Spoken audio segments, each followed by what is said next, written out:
Hey, what's up, everybody, and welcome to today's episode of Learning from the Pros. Joining me today is Thibaut Weller. He is the Demand Marketing Manager at Unmuted, and he's going to be sharing his 10 tips on pipeline acceleration. Welcome, Thibaut. Hey, thanks for having me, Silvio. I'm pumped to have you. I saw your post on LinkedIn a while back on pipeline acceleration, which kind of inspired this whole conversation today. And I was like, oh my God, not enough people are talking about pipeline acceleration and how they can use it in their advertising. And it's something that you guys have been trying and you found success with. So I'm pumped for you to get into your tips today around pipeline acceleration and kind of your experience with it. So why don't you start us off with just like a quick background on yourself and what you do? Sure. Yeah, I'm Thibaut, 24, from France and Germany. I work at Unmuted. We're a B2B SaaS marketing agency, so we help SaaS companies, for now mainly in the Netherlands, but slowly expanding in Europe with our marketing activities, which goes from like strategic go-to-market activities to executional content work, video work, performance marketing, design, websites, etc. So really the full suit. And yeah, myself at Unmuted, as you said, I'm a demand marketing manager, so different term for what most people would call demand generation. And I think quite a big part of it is also on the performance sides, running LinkedIn ads, Google ads, other ad platforms. So yeah, and one of the playbooks that we love to run at Unmuted, almost for all of the customers that start with us, I'm personally a big fan of, is pipeline acceleration. And yeah, I guess we'll jump into it. I'll explain what it Nice. is and then give some tips. Sounds good. So let's kick off with tip number one. Perfect. So yeah, pipeline acceleration maybe sounds like a fancy term, so I'll explain a little bit what it is for some context, and then we'll go into the tips. But yeah, to begin with, so pipeline, obviously not something I think I need to explain. And acceleration means that the pipeline goes quicker, so the things in the pipeline kind of flow quicker, which basically just means that you help the deals go from one stage to another quicker. And hopefully from the time that the deal enters the pipeline until it's hopefully closed won, that time is reduced as much as possible, so that your sales cycle is as fast as possible, which is obviously something that all sales, marketing, go-to-market people would want. That's kind of broadly speaking what it is. And in a little bit more practical terms, what it means is that if a company has a deal in your pipeline, what you want to do is to help convincing the DMU, and maybe not just the person, the champion that you're speaking to about the deal at this company. You want to show ads, LinkedIn ads, to the wider DMU and not just this one person, and to kind of force that. Yes, you could have retargeting, but that would imply that the person needs to be first on the website or on your company page or has engaged with some of your ads, which is an assumption that you can make, but most likely it could be that the decision maker or the blocker within the DMU hasn't been on your website just yet, which is maybe something that happens more at the very end of the deal stages when they need to give final approval. But yeah, that's probably maybe too late for you to win the deal. So what you want to do is show LinkedIn ads so you can really tell the full story to those people much earlier in the deal process, to kind Yeah. of warm them up, so that when they need to make a decision, they're like, oh yeah, I've heard about this company before, and like now this person internally is wants me to give final approval, unlock some budget for it. Yeah, I trust this company. I think they have a great product, This etc. is this is such a great use of targeted awareness because just to unpack that for everybody, you're going after open opportunities. You have an open deal with these people. You want to stay in front of them. You use the word DMU. That stands for decision maker, I'm assuming. Mm-hmm. Yeah, Okay, cool. correct. Just for everybody, we're keeping up with all the acronyms here in B2B Yeah, land. for sure. So we gotta get in front of the decision makers, and we want to make sure that we're staying top of mind. The really cool thing too about pipeline acceleration campaigns is they're relatively low budget. Depending on your business and how many open deals you have, you might not have a lot of open deals, so you might not need a lot of investment to actually get in front of these folks. And it's like if you're gonna get in front of anybody, it's get in front of the people that you're actively talking to right now, where there's a deal on the table. And then to Thibaut's point, like how can we stay top of mind, reinforce the value we bring, and hopefully that will lead to some meaningful point of close, of like a deal being closed, especially in B2B where the sales cycle length can vary dramatically. It's crazy. Like I have a client, their sales cycle length is 36 months. 36 months. Can you imagine? I mean, they sell into government, so that's why it takes so freaking long. But it's like, Makes sense. staying top of mind is half the battle. So I think that's a really good kind of context for everyone listening, like what pipeline acceleration is. So why don't you kick us off with like how to start actually actioning this? Yeah, sure. So indeed, now you know a little bit about what it is. Hopefully you're sold on the playbook itself, and then the next question is like, okay, how do I actually set this up? If you've run LinkedIn ads before, it's actually not that difficult, and I would say maybe this is sort of like a prerequisite to run this. You should be comfortable with LinkedIn ads. Ideally, you already have a retargeting audience, retargeting campaign, which means that you have creatives, etc. So I won't go into like how to run LinkedIn ads. I'm assuming here that this is something that you have running and you have the assets for it. So if you have a retargeting campaign, yeah, that's enough, I would say. But what you want to do, of course, is show ads, like we said, to the people, to the DMU of each deal. So what you need to do is that in LinkedIn, you should be able to target the companies which have an active deal in your pipeline. And also not just on the company level, but also adding job titles so that you can really choose which people in which departments or with what job titles at this company of which a deal is in my pipeline should be part of this or are part of this EMU and should be seeing LinkedIn ads. So the best way to do that is depending on, I'm assuming most people use HubSpot or Salesforce. I'm going to go with HubSpot because that's what we mainly use. If you have a paid marketing plan, so like Marketing Starter, Marketing Pro, etc., you can connect HubSpot to LinkedIn ads directly. And then as soon as you can build a pretty easy workflow that as soon as there's a deal in your pipeline, then the associated company gets sent to LinkedIn ads within an audience. And then that audience can obviously be used in your campaigns targeting, where you call the audience like deals or Hmm. companies with a deal in the pipeline. And then you set that as the targeting. So an uploaded company list in the targeting of your campaign. Most likely, if you're doing LinkedIn ads, you run ads to an account list, like an ABM account list. It's a very similar concept. So it's a list of accounts.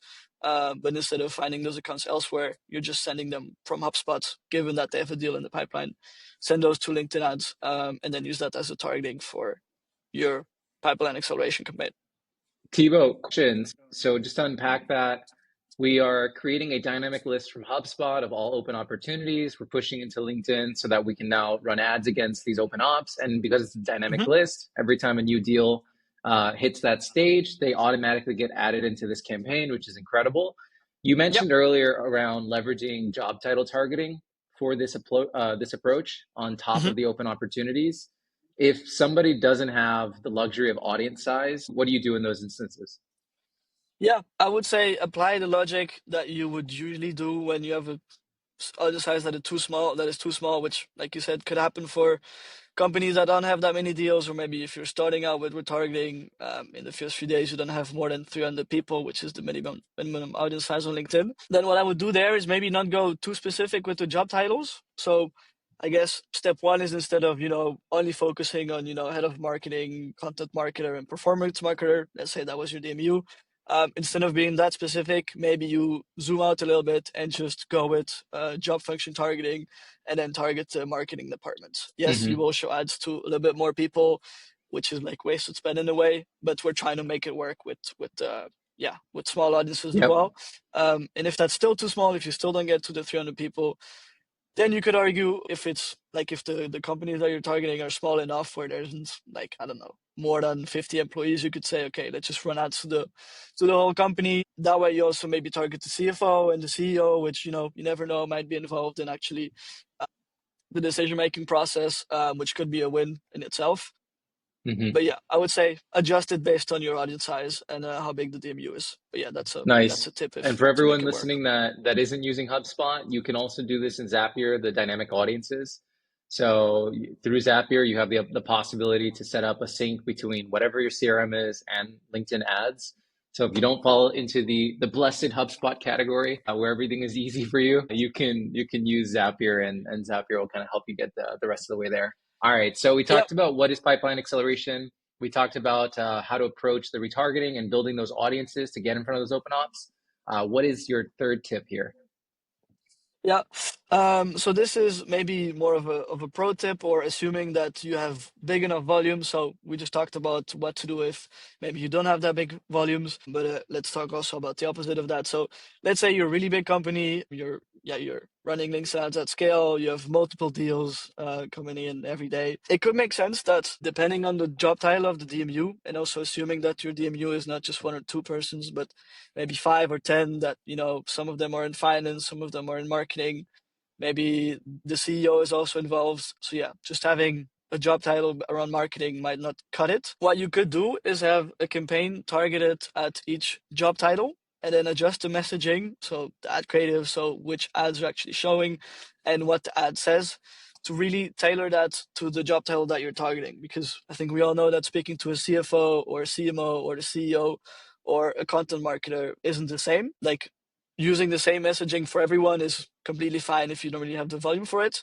But sort of a next step, if you do have the volumes for it, it's nice to really speak to each individual persona. Probably the CFO wants some sort of messaging around ROI. Okay, what's the budget? What can I expect out of it? The marketer, which might be your champion, is more interested around the actual product. Like, okay, what can I build with it? Use cases, etc. Maybe the CMO is somewhat similar, but needs it to be a little bit more high level because they're just kind of signing it off. So yeah, you could have a campaign with creatives really targeted for each job title so that each person in the DMU really hears what they want to hear, and hopefully that unlocks the deal from being blocked further down the pipeline. That's so like I'm thinking Inception, like a dream within a dream. Can you imagine what that looks like in practice? The finance department of the open op that you're speaking to is receiving content and hearing like a completely different story than the folks in the marketing department or the folks in the sales department or whatever that looks like for you. And then you're creating this story that helps make your case in real time with these different individuals outside of just your sales team. Yeah, yeah. I mean, if you think about it, in big enterprise sales processes where there's an RFP, etc., I think there's even like in the proposal, there's always like sections like, "Hey, if you're the CFO, here's what you need to know." Sometimes that's also even on the website messaging, for example, or sales would set up a call with the CFO and then with the CEO and then with the CMO to really speak to every persona.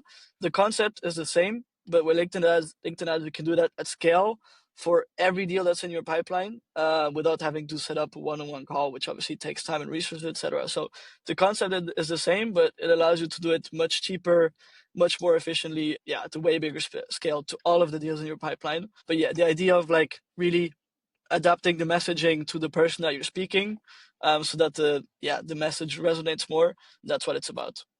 Yeah, I know everyone listening right now is probably like on the edge of their seat. They're like, okay, I'm sold. This is really cool. They're probably thinking now, how do I measure this? And like, how should I think about this? Which I know is your next tip. So why don't you walk us through that? Yeah, sure. I think if you've been running LinkedIn ads for a while, I think sort of the attribution or like, okay, how do I know it's working? How can I show my team or the wider company like, hey, LinkedIn ads is actually doing something. Of course, there's in-platform metrics which are nice and good, but what we actually usually care about on a company level is like, okay, what does that mean in terms of revenue, right? So if you run LinkedIn ads to to a list of cold accounts, you can hope for a demo, you can see some signals, etc. Hopefully the demo closes down the line. But right here we're talking about pipeline acceleration, so it's people that are in your pipeline, they've already made it past the book a demo stage, and then hopefully later on the deal closes, and then you want to be able to say, okay, my playbook, pipeline acceleration, has been able to make some sort of impact on this deal, and we can attribute some of the deal actually closing to LinkedIn ads, to this playbook that we're running.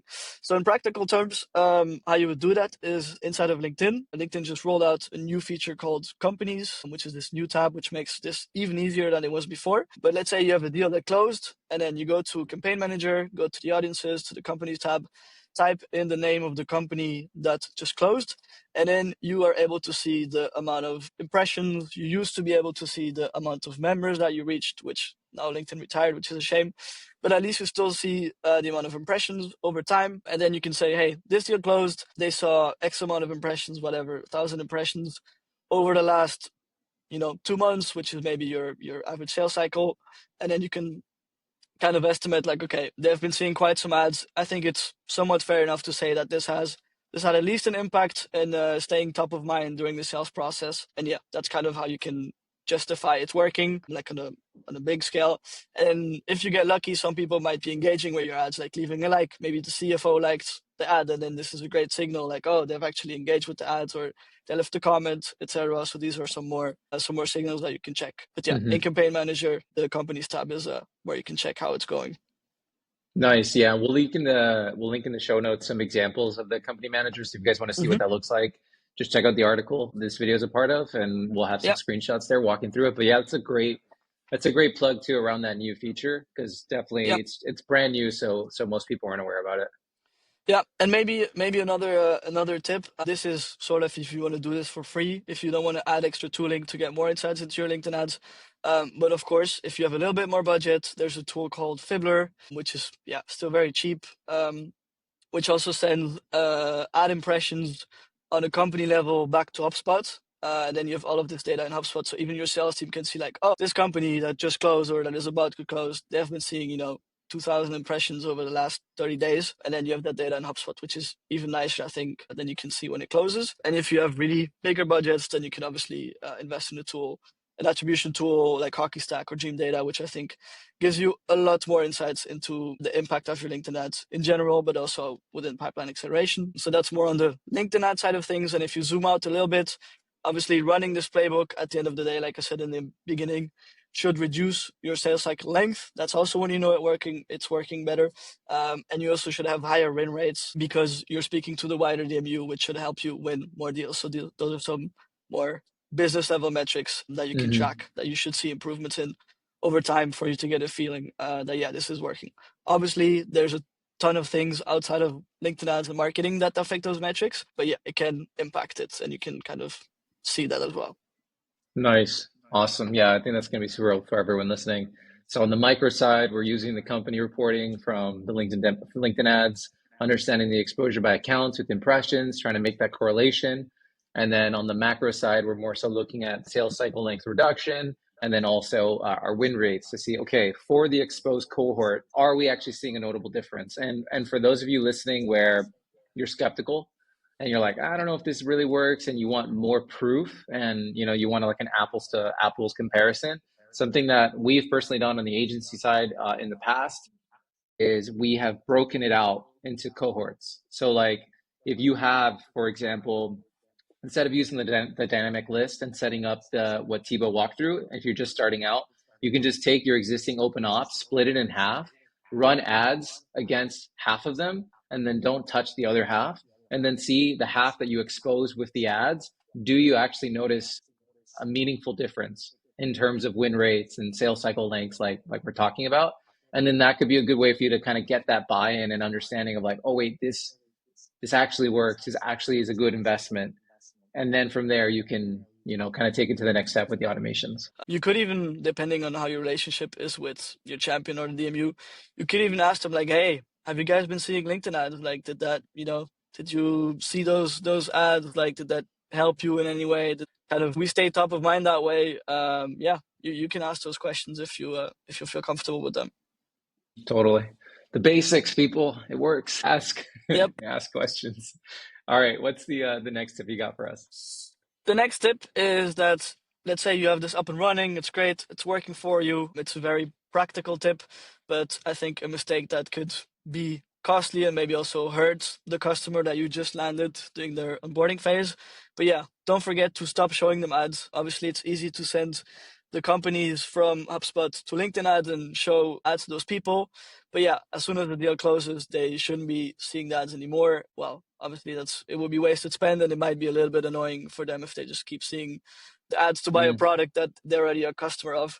So make sure you stop showing the ads. This can all be automated nicely in HubSpot, so that, for example, as soon as the lifecycle stage in HubSpot changes from opportunity to customer, that is a trigger that again then sends the company to LinkedIn ads, and then you build an exclusion audience, which you add in the targeting of your pipeline acceleration campaign, so that those customers that closed don't get ads anymore, don't get shown ads anymore, and that way you don't bother them, and you also don't waste money on impressions that you don't really need anymore. That's a practical tip for the end of the process. yep, totally. 100% agree with that.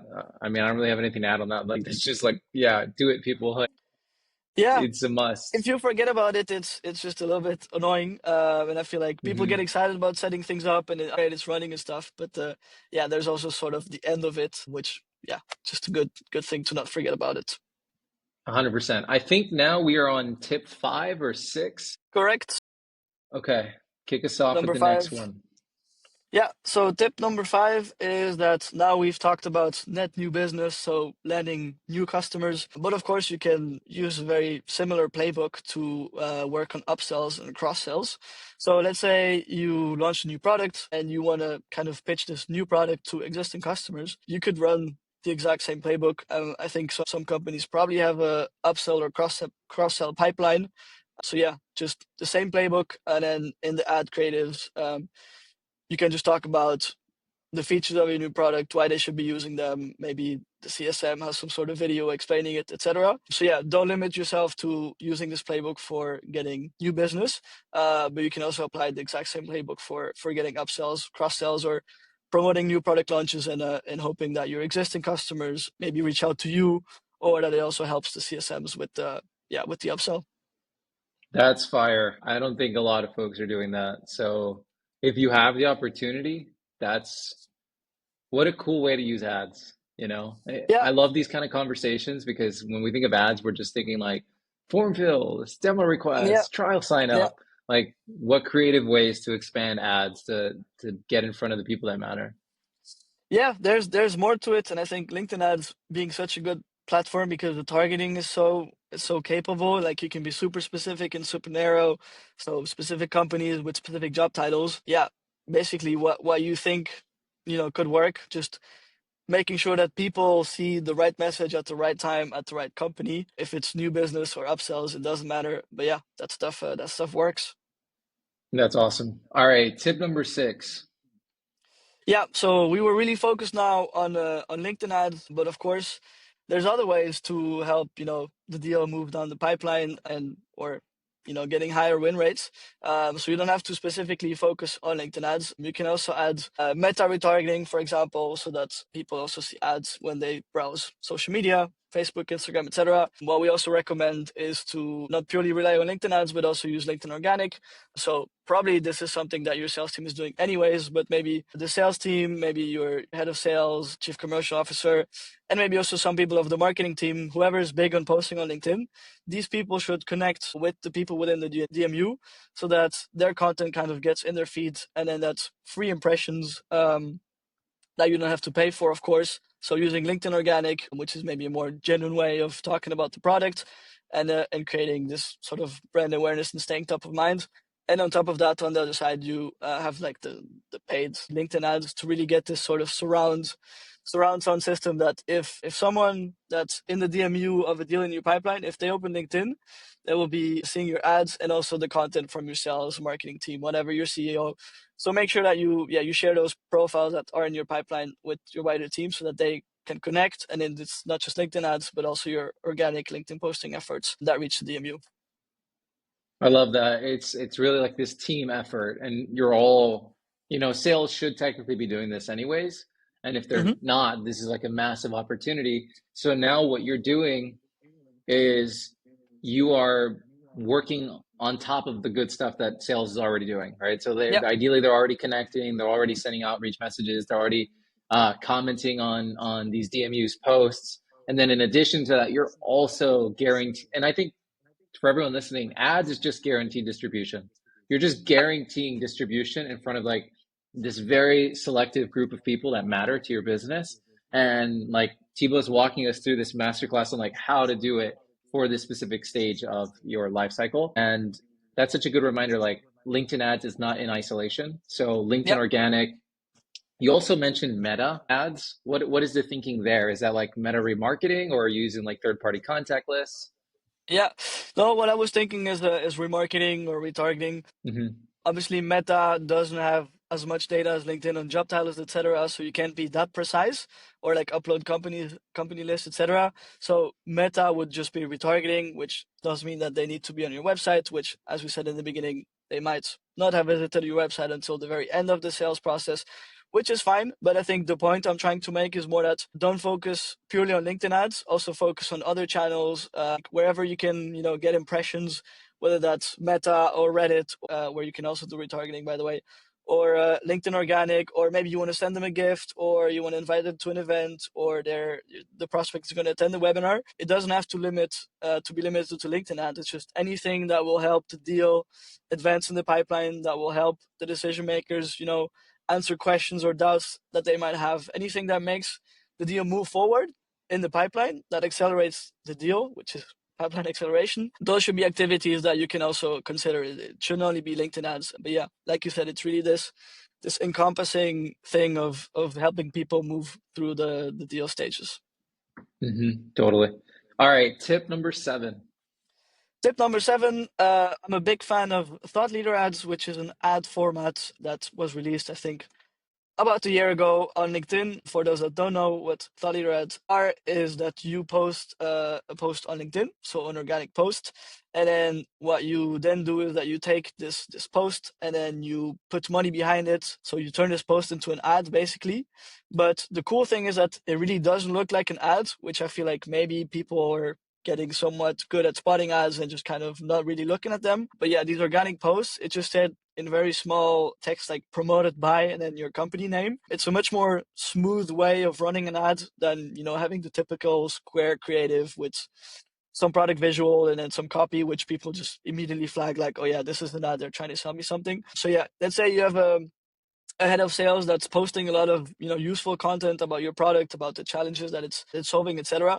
You can use those organic posts, and you know how good they are because people react or not to them. So use the best performing posts and then turn those into an ad, which is a thought leader ad. And then again, you don't even have to create new ads. You can just use organic content that performs well because people have engaged with it before, and push that as an ad. And using the benefits of LinkedIn ads, which is super precise targeting, then you can really get that guaranteed impression, which is the term we've been using, I think, which is really nice. Yeah, you can really force that post to be seen by your DMU, whereas if it's just an organic post, they might never see it if they're not connected to the person, which is why you should connect with them. But yeah, the post is to use thought leader ads to turn organic content that performs into an ad itself, and without making it look like an ad. I love this. Like, just imagine this in practice to your prospect. They're in an active conversation with someone on your sales team, let's say, and then that sales team member is posting content on LinkedIn that's relevant for that company. Mm-hmm. And then you're taking their organic post and you're promoting it as a thought leader ad against this target account list of open deals. And now they're seeing content from the person that they're in a conversation with, which gives Yep. them more credibility. And I think most people don't give this much credit, but when you're dealing with long sales cycles, there is something towards like the phrase around perception is reality. And if people see you more often, they will perceive you as more credible. They will perceive you as more reliable, more trustworthy than if they never hear from you, right? They're going to think you're dodgy or maybe you're not as scammy or reliable, etc. And the cool thing about this is, again, this is a very small group of people. So like you think like massive fish, very, very small pond. So in their eyes, they're like, wow, these guys are everywhere. But in reality, you're just getting in front of like a really targeted group of people across platforms. Yeah, I think that's a really good point, which is another benefit of thought leader ads that I didn't mention, is that it looks as if the person posted it rather than the company, right? So if you see the typical LinkedIn ad, it says the company name, the company logo, you're like, okay, it's a company trying to advertise. It's not very personal. But indeed, like you're saying, if it's the salesperson, the SDR, the AE, whatever, that you already that the prospect is in touch with, and then they see a post from this AE saying how they help this other customer and achieve these results, and then they see the picture, the LinkedIn profile picture of the AE that they're speaking to inside of LinkedIn, it's like you have to really spot that it's an ad by this small text. But yeah, it makes it come across much more genuine, and you can build a lot of social proof that way. So that's a really good addition. Totally. All right. I know we're coming up on time. So we've got 2 tips left. I think we're on tip number 8 now. So Yeah, let's go to tip number 8. yeah. Another tip to kind of get a feeling for how it's going. I think I'm a big fan of like signals in general, whether that be like someone liking your post or commenting your post, or maybe they clicked on it, they land on your website, which is what this tip is about. Try to find out which people are seeing your ads and also therefore maybe directly clicking on it and landing on your website, or maybe they're just seeing the ads and then they're like, oh, I'm gonna check out this tool, which they might not be directly involved in the sales process, but they've been seeing the ads, so they might get a little bit curious, and then they hear about their colleague like, hey, I got a demo from this tool, like maybe you should check it out as well. It's pretty cool. So it's nice to kind of know who is visiting your website, because that can be like a nice signal of like, okay, we're building some interest here. It's not just my champion talking to me. It looks like also their CMO is checked out our website. Yeah, the really cool thing is that there's sort of IP identification tools, which allows you to understand who is visiting your website. I think in the US, for example, with RB2B, you can get person level identification. So you really know which person has been on your website, which is kind of crazy. In Europe here, we have GDPR and stuff, so we cannot get person level identification, but at least you get to know which companies are visiting your website. So yeah, let's say you have 100 deals in the pipeline, and you have a tool like Lead Info, Lead Feeder. You can see maybe 20 of them actually visit the website, which also kind of gives you a feeling like, okay, these people seem to be more interested. And if like next level is that you have person level identification, and then you can really see like, oh, it's not just my champion. Like maybe he also sent the website to the CFO who's also been checking it out. So this kind of gives you or the sales team a better feeling for like, okay, how engaged is this person? And if you kind of aggregate all those signals, so someone liking it, someone visiting the website, the overall impressions to that company, and then maybe someone's like having DM conversations on LinkedIn, etc. Like these are all kind of signals that if you aggregate them, you can get a feel for how the deal is going. And the more of those signals there are, the more interactions there are. Usually that's a positive sign that the deal has higher chances of closing, or that it will close faster. Yeah, it's a really great tip. And for everyone listening, if you are using tools like RB2B or some other ones, the resolution rate is pretty poor. It's like 15% last I checked in terms of like how many people they're able to actually identify as contacts.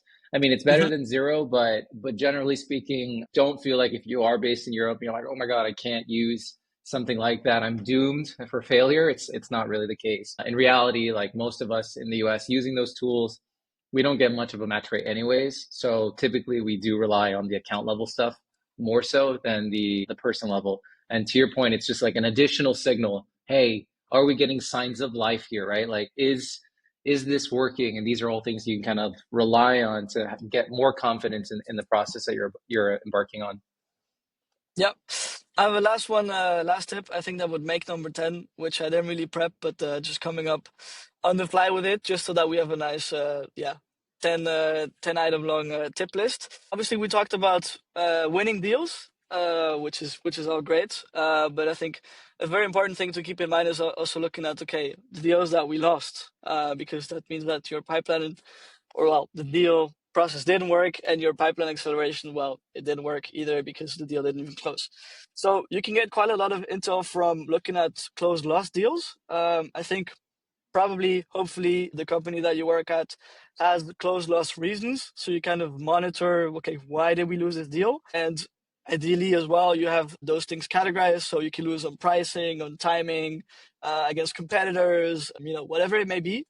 Looking at that data over a year will give you a lot of intelligence on like, okay, we're losing a lot of deals to this customer, or we're losing a lot of deals because the pricing is too high. And this is sort of data and input that you can use to then tweak the ads that you're showing in LinkedIn ads during the pipeline acceleration campaign, to try to sort of to try to apprehend those things that might lead to the deal losing at the end. So you can use this data to create better creatives, better messaging, to then try to still increase your win rate. So practical example, let's say after a year of data, you've seen, okay, it seems like we're losing a lot of deals to competitor XYZ, right? It could make sense in your ad rotation to then add an ad that a lot of people in the deal process are considering competitors, specifically this one, which we tend to lose a lot of deals to. You could add an ad that shows like the competitor versus you and why you are the better solution, for example. Very practical example, but just the point is, use Mm-hmm. some of the data around deals that didn't win, so the deals that you closed lost, to kind of help to tweak the messaging, the ads that you're showing, to hopefully reduce or have less deals close loose because of those reasons, because you've addressed them earlier in the pipeline. Fire. Just I wish I had like those little stream boards where I can do like sounds, like mic drops and things like that. 100%. I mean, there's so much gold that we have sitting in our CRM. Now, of Yep. course, depending on the amount of data you have, this is where people say, you hear things say, like being said, like data is a competitive advantage. And this is where you start to see how data can become a competitive advantage because you have access to all this information in your CRM just sitting there. And then you have a platform like LinkedIn, which enables you to get very granular in terms of how you activate on against that data. So if you do have, some of these things may not apply to you, right? Like maybe you don't have enough close loss deals, right? You're a newer startup. Well, for the future, this is something you could set up. Or like we Yeah. talked about earlier, in terms of like accelerating these deals, if you can't go super granular based on the title level, then you can do it on the function level, or hey, even just the whole freaking company. But if it's a small enough company, no worries, like, and then you can set the necessary exclusions. So all in all, I hope if anyone takes anything from this episode, it's the value and the data that they have sitting in their CRM, and how you don't need a massive ad budget to make a massive impact. And if you can get strategic with the messaging that you're using and how you're exposing your accounts, you can actually accelerate deals and use this data in meaningful ways. Like we talked about acceleration, we talked about revival, and even potentially expanding deals as well in terms of like new won customers. Thibaut, this was incredible. If people want to connect with you, where can I find you? LinkedIn, place to be. Awesome. Guys, make sure to connect with Thibaut. We will drop his LinkedIn in the show notes. And if you guys are looking for an agency and you're based in the Netherlands, definitely check out Unmuted.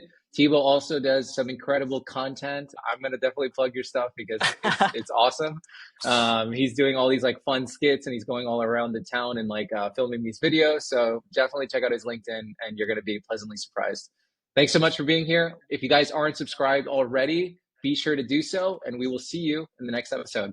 Take care.